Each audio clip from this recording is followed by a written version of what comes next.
दोस्तों आज की वीडियो हम लोग डिस्कस करने वाले हैं कि कंट्रोल ड्राइंग पढ़ के पैनल को टेस्टिंग कैसे करते हैं। ठीक है, ये सर्किट जो बनाया हूँ ये ड्यूल स्टार्टर का सर्किट है। ठीक है, और ये पावर सर्किट है, ये कंट्रोल है।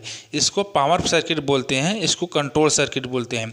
देखो ये 3 पोल का एमसीबी हो गया, इसके बाद में मेन पावर कॉन्टैक्टर हो गया, ये ओवरऑल रिले हो गया। ठीक है, ये हो गया पावर कॉन्टैक्टर। इसको पावर कॉन्टैक्टर कैसे मालूम पड़ेगा ये पावर कॉन्टैक्टर है?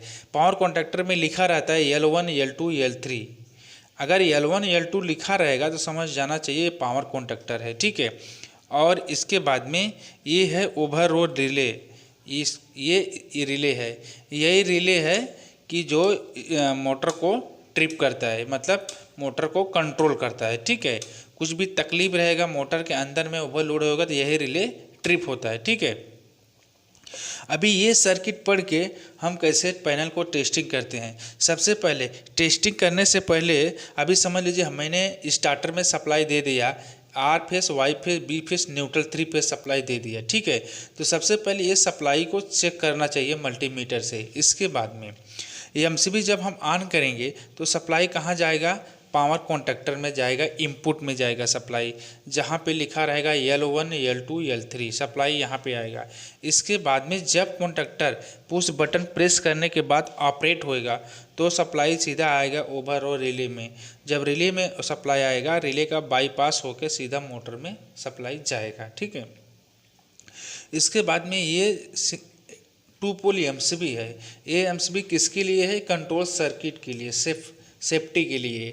क्योंकि देखो कॉन्टैक्टर के अंदर में कॉइल होता है, अगर कॉइल शॉर्ट सर्किट हुआ तो ये ट्रिप होना चाहिए। ठीक है, अगर नहीं ट्रिप हुआ कॉन्टैक्टर जल जाएगा। ठीक है, अभी ये ऑन करने के बाद में सप्लाई कहाँ जा रहा है? सीधा न्यूट्रल हर जगह लैंप में जा रहा है, ऑन ऑफ ट्रिप लैंप में जा रहा है। इसके बाद कॉन्टैक्टर के A2 में सप्लाई न्यूट्रल जा रहा है। ठीक है, सप्लाई यहाँ ऊपर की तरफ रहेगा, न्यूट्रल नीचे की तरफ है। अभी ये एमसीबी ऑन करने के बाद सप्लाई कहाँ कहाँ जा रहा है? रिले में जा रहा है 95 में, इसके बाद में रिले में जा रहा है 97 में, 21 और 43। ये एनसी कॉन्टैक्ट है, ये एनओ कॉन्टैक्ट है। ये कॉन्टैक्टर के ऊपर की तरफ एडम ब्लॉक में सप्लाई जाना चाहिए, इनपुट। जब एमसीबी ऑन करेंगे 1 2 3 4 जगह सप्लाई जाना चाहिए। ठीक है, जब सप्लाई यहाँ पे आएगा ना, जाएगा ना, सीधा ऑफ की लैंप जलेगा। ठीक है, ऑफ लैंप जलेगा। जैसे पुश बटन को हम प्रेस करेंगे तो ऑफ का लैंप ये जलना बंद हो जाएगा, सीधा ऑन का लैंप चालू हो जाएगा, मतलब स्टार्ट हो जाएगा। ठीक है, इसके बाद में जब ये रिले ट्रिप मारेगा, ठीक है, जब ये रिले ट्रिप मारेगा, ट्रिप कभी मारेगा? जब मोटर ओवरलोड होएगा। जब मोटर ओवरलोड होएगा तो ये रिले ट्रिप मार देगा।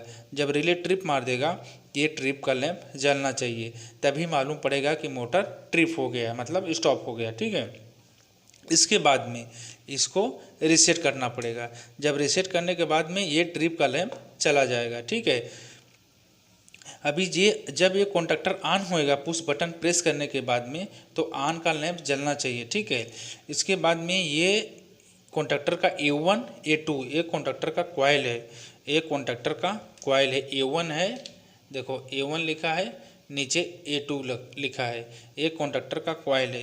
ये 13-14, ठीक है, 13-14 होल्डिंग के लिए है।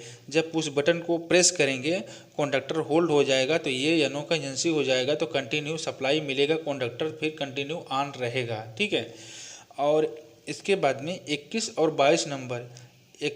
22 नंबर एनसी है, ये स्टॉप लैंप के लिए है। ठीक है, और 43-44 ये लैंप के लिए ऑन लैंप का सिग्नल देगा। आने जब कॉन्टैक्टर ऑन होएगा ये एनसी का एनओ हो जाएगा तो ऑफ लैंप चला जाएगा। इसके बाद में 43-44, ठीक है, इसमें सप्लाई आएगा, सीधा ऑन का लैंप जलेगा। तो जब ऑन का लैंप कभी जलेगा? जब कॉन्टैक्टर ऑपरेट होएगा, तब होल्ड में रहेगा तभी जलेगा। ठीक है, अभी ये कंट्रोल सर्किट हो गया, ये पावर सर्किट हो गया।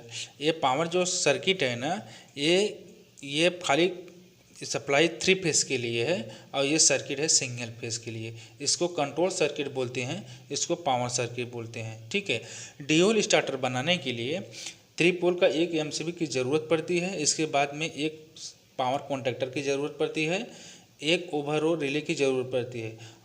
कंट्रोल के लिए खाली 2 पोल का एमसीबी का ज़रूरत पड़ता है। इसके बाद कॉन्टैक्टर का stop start push button plus element, इसके बाद on off trip indicating lamp. ठीक है, ड्यूल स्टार्टर बनाने के लिए इतना मटेरियल की ज़रूरत पड़ती है। ये ड्राइंग पढ़ के ऐसे ही हम पैनल को टेस्टिंग बहुत आसानी से कर सकते हैं। ठीक है।